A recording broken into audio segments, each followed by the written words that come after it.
मुस्लिम इतिहास में एक ऐसा साम्राज्य हुआ जो दुनिया के सबसे ताकतवर साम्राज्यों में से एक था। ये वो साम्राज्य था जिसने 3 महाद्वीपों के अलग अलग हिस्सों पर राज किया था। यह महाद्वीप थे एशिया, अफ्रीका और यूरोप। आज के तुर्की, ग्रीस, बुल्गारिया, मिस्र, हंगरी, मिसोडोनिया, मेसोपोटामिया, फिलिस्तीन, लेबनान और सीरिया जैसे देश इसके कब्जे में हुआ करते थे। यह साम्राज्य करीब 600 सालों तक दुनिया के नक्शे पर बना रहा। इसमें कई ऐसे राजा हुए जिन्होंने इस्लाम के प्रसार में बड़ा रोल भी अदा किया। दुनिया का सबसे महत्वपूर्ण व्यापार मार्ग इन पर कब्जा हुआ करता था। इसलिए साम्राज्य ने न सिर्फ अपनी सीमाओं को बढ़ाया बल्कि आर्थिक रूप से भी अपने साम्राज्य को काफी ताकतवर बनाया। कहा जाता है कि ये वो साम्राज्य था जिसमें सभी धर्मों के लोग एक साथ रहा करते थे। वह सुन्नी एम्पायर था, लेकिन कहा जाता है कि इसके काल में मुस्लिम, ईसाई, यहूदी सब मिलकर एक साथ रहते थे। लेकिन फिर भारत की वजह से यह साम्राज्य खत्म हो गया। ये वो कनेक्शन है जो जुड़ा हुआ है एक खोज से। आज हम आपको इसी साम्राज्य की कहानी सुनाने वाले हैं और जानेंगे कैसे खड़ा हुआ यह साम्राज्य और कैसे 600 सालों तक सत्ता में बना रहा, और आखिर ऐसा क्या हुआ कि यूरोप में ही साम्राज्य का पतन हो गया। अब ये सब पता चलेगा आपको हमारे इस वीडियो में, इसलिए एंड तक बने रहिएगा, क्योंकि अपना इतिहास नहीं जानोगे तो आप खुद को कैसे पहचानोगे।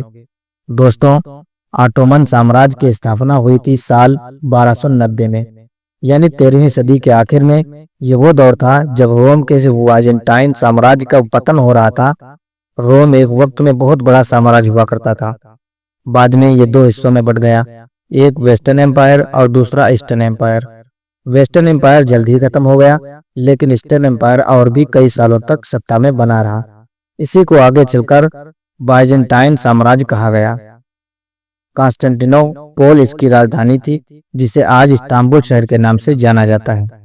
यह साम्राज्य भी 13वीं सदी तक आते आते सिमट कर थोड़ा रह गया था, कमजोर पड़ गया था।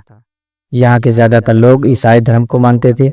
इसी बाइजेंटाइन साम्राज्य पर जीत हासिल की थी ऑटोमन साम्राज्य के पहले राजा उस्मान ने। बता दें, ऑटोमन साम्राज्य का मतलब ही उस्मान होता है, इसलिए सल्तनत को भी ऑटोमन कहा जाता है और उसे उस्मानिया सल्तनत भी कहा जाता है। ऑटोमन साम्राज्य की शुरुआत साल 1299 में अनातोलिया नाम के शहर से हुई थी। ये एक तुर्क राज्य था जो आज के तुर्की को पड़ता है। खैर, उस्मान ने अपने राज्य को आगे बढ़ाते हुए बाइजेंटाइन को एक महत्वपूर्ण शहर स्वागत पर कब्जा कर लिया। ये शहर उनकी पहली राजधानी बना। उसके बाद बाइजेंटाइन एम्पायर से उस्मानिया सुल्तनत ने कई लड़ाइयां लड़ी और धीरे धीरे बाइजेंटाइन साम्राज्य को दुनिया के नक्शे से मिटा दिया। उस्मान की मृत्यु के बाद उनका बेटा और हंस सुल्तान बना। उसने अपने पिता के साम्राज्य को 3 गुना बढ़ाया। उसने बसरा शहर का कब्जा कर लिया और साथ साथ यूरोप के भी कुछ हिस्सों पर कब्जा कर लिया। उसके बाद राजा बनते हैं मुराद फर्स्ट, जिन्होंने ऑटोमन एम्पायर को सर्बिया और बुल्गारिया तक बढ़ावा दिया। ऑटोमन साम्राज्य मध्यम गति से दुनिया पर फैलता जा रहा था, लेकिन इसको असली गति की तब मिलती है जब गद्दी पर बैठते हैं बायजीद प्रथम। इनके शासन में ऑटोमन साम्राज्य ने कई बड़े युद्ध जीते। इन्हीं की शासनकाल में ईसाइयों ने इनके खिलाफ युद्ध लड़ा था। साल 1391 में बायजीद ने कुस्तुनतुनिया यानी कि कॉन्स्टेंटिनोपल की घेराबंदी की। उस वक्त यह शहर बाइजेंटाइन साम्राज्य की राजधानी हुआ करता था। अपनी राजधानी को बचाने के लिए कुस्तुनतुनिया के शासक मैनुअल फर्स्ट ने ईसाई देशों में मदद की गुहार लगाई। उनकी मदद के लिए आगे आए कई ईसाई देश, जैसे कि हंगरी, जो उस वक्त एक बहुत बड़ा साम्राज्य था। इसके साथ ही रशिया और फ्रांस के सम्राटों को ईसाइयों के धार्मिक गुरु पाप ने इकट्ठा करके युद्ध का ऐलान कर दिया। इस युद्ध को इतिहास में सालवी का युद्ध कहा जाता है, जो साल 1394 में हुआ था। इस युद्ध में बायजीद ने अकेले ही संयुक्त सेना को हरा दिया था, जो उनके लिए सबसे बड़ी जीत थी। इस जीत का जश्न बायजीद मनाते उससे पहले कि ईस्ट की ओर से उनके साम्राज्य पर आदम का तैमूर और बायजीद के बीच साल 1402 में अंकार की लड़ाई हुई। इस लड़ाई में तैमूर ने बायजीद को हरा दिया। कहा जाता है कि उस वक्त के सबसे बड़े मुस्लिम सम्राट को तैमूर ने सोने के पिंजरे में कैद कर लिया था। और इसी कैद से बायजीद की मृत्यु हो गई थी। तैमूर की इस तबाही से ऑटोमन साम्राज्य को उभरने में 11 साल लगे। जब महमूद फर्स्ट ने गद्दी संभाली, हालांकि इसके बाद यह राज्य लगातार आगे बढ़ता रहा और आखिर में साल 1453 में 20 साल के ऑटोमन राजा महमूद द्वितीय ने अपने सबसे बड़े दुश्मन यानी बाजेंटाइन एम्पायर को पूरी तरह से नेस्तनाबूद कर दिया। महमूद द्वितीय ने ऑटोमन यानी तुर्क सेनाओं का नेतृत्व करते हुए बाजेंटाइन साम्राज्य की राजधानी के प्राचीन शहर कॉन्स्टेंटिनो को पुल पर चढ़ाई कर दी और उसने अपने अधीन कर लिया। इसी बाजेंटाइन साम्राज्य के 1000 सालों के शासन ने इसे बाजेंटाइन साम्राज्य के 1000 सालों में शासन का अंत हो गया। सुल्तान महमूद ने इसे ऐतिहासिक शहर का नाम बदलकर इस्तांबुल रखा और ऑटोमन साम्राज्य की नई राजधानी बना दिया। महमूद ने शासनकाल में इस्तांबुल व्यापार और संस्कृति का एक प्रमुख अंतर्राष्ट्रीय केंद्र बन गया। महमूद ने अपने समय में एक बड़ा बदलाव किया कि उन्होंने सभी धर्मों को महत्व देना शुरू कर दिया। उनसे पहले तक ऑटोमन साम्राज्य के राजा इस्लाम को साथ लेकर चलते थे, लेकिन महमूद ने इस परंपरा को बदल दिया। ऐसा इसलिए भी हो सकता है क्योंकि कुस्तुनतुनिया जैसे शहर में ज्यादातर ईसाई रहा करते थे और उन पर शासन करने के लिए जरूरी था कि धार्मिक उन्माद को छोड़ दिया जाए। साल 1481 में महमूद की मृत्यु हो गई, जिसके बाद उसका सबसे बड़ा पुत्र बायजीद द्वितीय नया सुल्तान बना। इस टाइम पीरियड तक ऑटोमन एम्पायर का दुनिया के सबसे बड़े व्यापार मार्ग पर कब्जा था, फिर चाहे वो वेस्ट ऑफ होमोस हो या भूमध्य सागर या फिर अरब के यूरोप का लैंड रूट ही क्यों ना हो। यही वजह है कि ऑटोमन एम्पायर ने आर्थिक तौर पर खूब समृद्धि हासिल की, लेकिन ऑटोमन साम्राज्य के सबसे महान राजा माने जाते सुलेमान द मैग्निफिसेंट जैसे हम हमारे इतिहास में पढ़ते हैं सम्राट अशोक के बारे में, वैसे ही सुल्तान सुलेमान को ऑटोमन का सबसे खास सुल्तान माना जाता है। इनके काल में ऑटोमन साम्राज्य अपने चरम पर बगदाद, अल्जीरिया और उत्तरी अफ्रीका के कई देशों को उन्होंने जीत लिया था।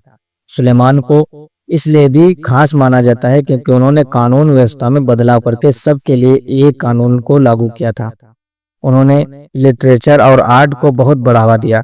यही वजह है कि उनके टाइम को इस्लाम के लिए गोल्डन पीरियड माना जाता है। लेकिन जैसे हर साम्राज्य का समय बढ़ता है वैसे ही इस साम्राज्य का भी समय बदलता और साल 1600 के दशक के ऑटोमन साम्राज्य ने यूरोप पर अपना आर्थिक और सैन्य प्रभुत्व खोना शुरू कर दिया। वजह थी यूरोप में आने वाली औद्योगिक क्रांति और पुनर्जागरण की शुरुआत। इस दौर में यूरोप के देशों ने बड़े पैमाने पर तरक्की की। ये वही समय था जब यूरोप के देशों ने अलग अलग समुद्री रास्तों को खोजना शुरू कर दिया। इसी दौरान भारत, चीन के साथ ब्रिटेन और फ्रांस जैसे देशों के व्यापारिक रिश्ते भी बने। यूरोपियन देशों ने अफ्रीका केप ऑफ गुडा को खोज लिया था, जहां से आगे बढ़कर वो भारत और एशिया के बाकी देशों से जुड़ गए। यही वो खोज थी दोस्तों जिसने ऑटोमन साम्राज्य को पतन की ओर ढकेल दिया था। इसी खोज की वजह से ये वहां की सत्तागिरी थी। इस खोज का नुकसान ये हुआ था कि अंग्रेजों और यूरोपियों को ऐसा रास्ता मिला जिसके बाद उन्हें ऑटोमन कब्जे के वाले व्यापार मार्ग पर निर्भर होने की जरूरत नहीं थी। यानी कि जिस व्यापार के सहारे ऑटोमन साम्राज्य मजबूत हुआ था उसकी नींव हिल गई थी। इसके चलते ऑटोमन साम्राज्य कमजोर होता गया और बाद में इसके कमजोर शासकों ने इसे और कमजोर कर दिया। इसी दौरान साल 1683 में ऑटोमन यानी तुर्कों को वियना की लड़ाई में हार का सामना करना पड़ा। इस हार ने उनकी पहले ही खराब स्थिति को और भी बदतर बना दिया। इसके बाद अगले 100 सालों में ऑटोमन साम्राज्य ने अपने कई महत्वपूर्ण व्यापार मार्गों को खो दिया। साल 1830 में ग्रीस ने ऑटोमन साम्राज्य से लड़कर अपनी स्वतंत्रता हासिल की। फिर साल 1878 में बर्लिन कांग्रेस ने रोमानिया, सर्बिया और बुल्गारिया को भी ऑटोमन साम्राज्य से आजाद करा लिया। इस तरह से जो साम्राज्य दुनिया में सबसे बड़ा मुस्लिम साम्राज्य था उसके टुकड़े होना शुरू हो गए। अब ऑटोमन बस एक नाम का नाम साम्राज्य हुआ बन गया था। पूरी तरह से खत्म होने के लिए बस उसे एक धक्के की जरूरत थी, और वो धक्का लगा साल 1914 में, जब पहले विश्व युद्ध की शुरुआत हुई। ऑटोमन ने जर्मनी, ऑस्ट्रिया और हंगरी देश जैसी केंद्रीय शक्तियों को अपना समर्थन देकर पहले वर्ल्ड वार में जुआ खेला, लेकिन ये दांव उल्टा पड़ गया। जर्मनी युद्ध में हार गया और ऑटोमन साम्राज्य के और भी ज्यादा टुकड़े हो गए। युद्ध खत्म होने के ज्यादातर Ottoman areas Britain, France, Greece और रशिया के बीच में डिवाइडेड हो गए। और फिर आता है साल 1922, जब ऑटोमन सुल्तान की उपाधि को खत्म कर दिया गया। अब अगर आप याद करें तो हमारे देश में इस टाइम पर असहयोग आंदोलन चल रहा था, जिसके साथ ही एक और आंदोलन चल रहा था, और वो था खिलाफत आंदोलन। ये आंदोलन ऑटोमन साम्राज्य के सुल्तान को बचाने के लिए चल रहा था, लेकिन इन सब का कोई फायदा नहीं हुआ। और फिर साल आया 1922 में ही ऑटोमन साम्राज्य का खात्मा हो गया। दोस्तों, ये वो साम्राज्य था जो सिर्फ अपनी बड़ी जीतों के लिए नहीं, बल्कि कला, विज्ञान, चिकित्सा में अपनी उपलब्धियों के लिए जाना जाता था। इस दौर में इस्तांबुल और दूसरे कई मुस्लिम शहर कला के केंद्र के रूप में उभरने के चित्रकला, कविता, वस्त्र कला, कालीन, बुनाई, चीनी मिट्टी की चीजें और संगीत को इस दौरान बहुत बढ़ावा मिला था। ऑटोमन साम्राज्य में विज्ञान को भी बहुत खूब बढ़ावा दिया गया। गणित, खगोल विज्ञान, दर्शन, फिजिक्स, भूगोल और केमिस्ट्री को सीखने और सिखाने का काम इस्तांबुल में बड़े पैमाने पर होता था। इस साम्राज्य के खात्मे के साथ ही ये सब कुछ भी पतन की ओर चला गया। दोस्तों, साल 1299 से लेकर साल 1222 के बीच कुल 36 सुल्तानों ने ऑटोमन साम्राज्य की गद्दी को संभाला। 600 सालों के इस टाइम पीरियड में ऑटोमन साम्राज्य ने दुनिया के एक बड़े हिस्से पर अपना प्रभुत्व स्थापित किया। यही वजह है कि ऑटोमन साम्राज्य को दुनिया के सबसे महान इस्लामिक राज्य के रूप में देखा जाता है, जिसको खत्म होने में भी बहुत लंबा समय लग गया था। तो ये कहानी है दुनिया के सबसे बड़े मुस्लिम एम्पायर खात्मे की। हालांकि इस बात पर कई सारे विवाद भी हैं। कई ऐतिहासिककार कहते हैं कि ऑटोमन कभी इतना मजबूत था ही नहीं और ऑटोमन साम्राज्य में केवल क्रूरता ही थी, लेकिन ऐसा नहीं है। अगर ऐसा होता तो इतने लंबे समय तक ये नहीं टिक पाता। जिस साम्राज्य के दौरान शिक्षा को बढ़ावा मिला हो, ये वो साम्राज्य कितना निपुण और सुशिक्षित होगा, इसका अंदाजा आप खुद ही लगा सकते हैं। वैसे ऑटोमन साम्राज्य के पतन को लेकर आप क्या कहना चाहते हैं? नीचे कमेंट सेक्शन में अपनी राय जरूर दें। वीडियो को लाइक करें, शेयर करें और ऐसी ही और वीडियोस के लिए इस चैनल को सब्सक्राइब करके साथ में बेल आइकन को दबाना ना भूलें। धन्यवाद।